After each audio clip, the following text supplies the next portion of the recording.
অন্তর্বর্তীকালীন সরকারের প্রধান উপদেষ্টা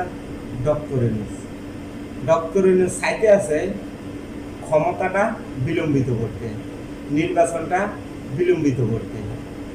তো সেই ফাঁদে পাড়া দিয়েছে বিভিন্ন ইসলামী দলগুলা,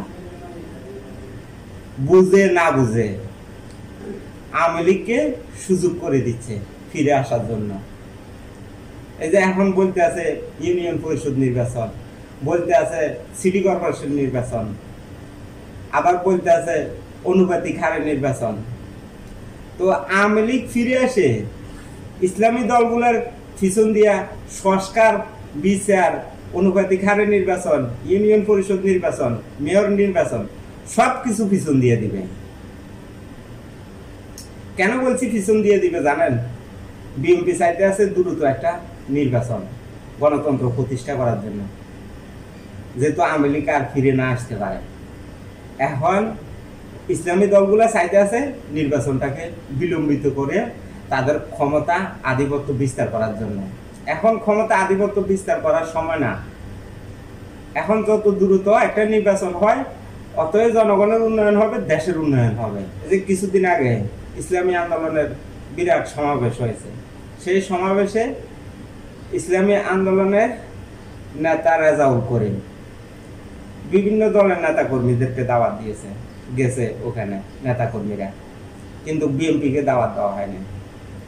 তো তারা ইসলাম কিভাবে প্রতিষ্ঠিত করবে?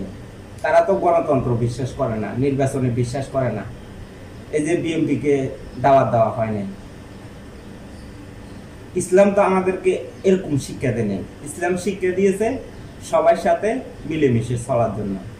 এই যে ইসলামী আন্দোলন বাংলাদেশের নায়েবে আমির রেজাউল করিম গণ অধিকার পরিষদের নেতাকে লাঞ্ছিত করেছে, এটা সোশ্যাল মিডিয়াতে এসেছে এই ভিডিওটা। তো তারা কিভাবে ইসলাম প্রতিষ্ঠিত করবে?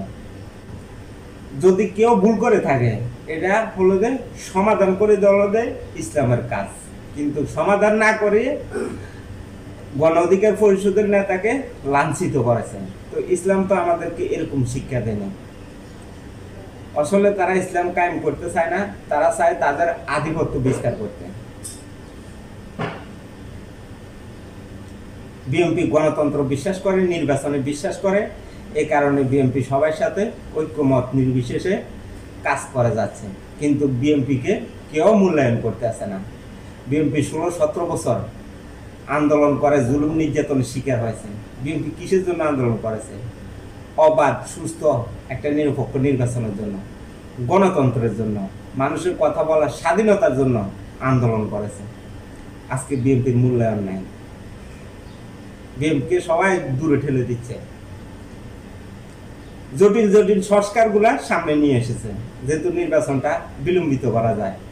তো আসলে এগুলো হইতে আছে সবকিছু সরকারের ইন্ধনে হইতে আছে, সরকারে এগুলা সবকিছু করতে আছে যে নির্বাচনটাকে কিভাবে পিছানো যায়, তাদের ক্ষমতাটা কিভাবে বিলম্বিত করা যায়, মানে এই প্রক্রিয়াগুলো হাতে নিয়েছে অন্তর্বর্তীকালীন সরকারের প্রধান উপদেষ্টা ডক্টর ইউনূস। আসলে ডক্টর ইউনূসকে দিয়ে অবাধ সুস্থ নির্বাচন হওয়া কোনোভাবে সম্ভব না। এখন বর্তমানে অন্তর্বর্তীকালীন সরকার বিতর্কিত হয়ে গেছে। যদি নির্বাচন সুস্থ করতে হয় তাহলে তত্ত্বাবধায়ক সরকারের অধীনে অবাধ সুস্থ নিরপেক্ষ নির্বাচন হওয়া সম্ভব আছে, কারণ এই সরকার বিতর্কিত হয়ে গেছে, এই সরকারের উপদেষ্টারা বিতর্কিত হয়ে গেছে। বিএনপিকে কোনো মূল্যায়ন করে না, ইসলামী দল, জামাত, তারপরে এনসিপি তাদেরকে সহযোগিতা করতে আছে। তাদেরকে সহযোগিতা করার কারণে তারা বলতে আছে এনসিপির নেতারা যে নাসিরউদ্দিন পাটোয়ারি 400 আসনের মধ্যে 300 আসনে তারা পাওয়ার সম্ভাবনা আছে।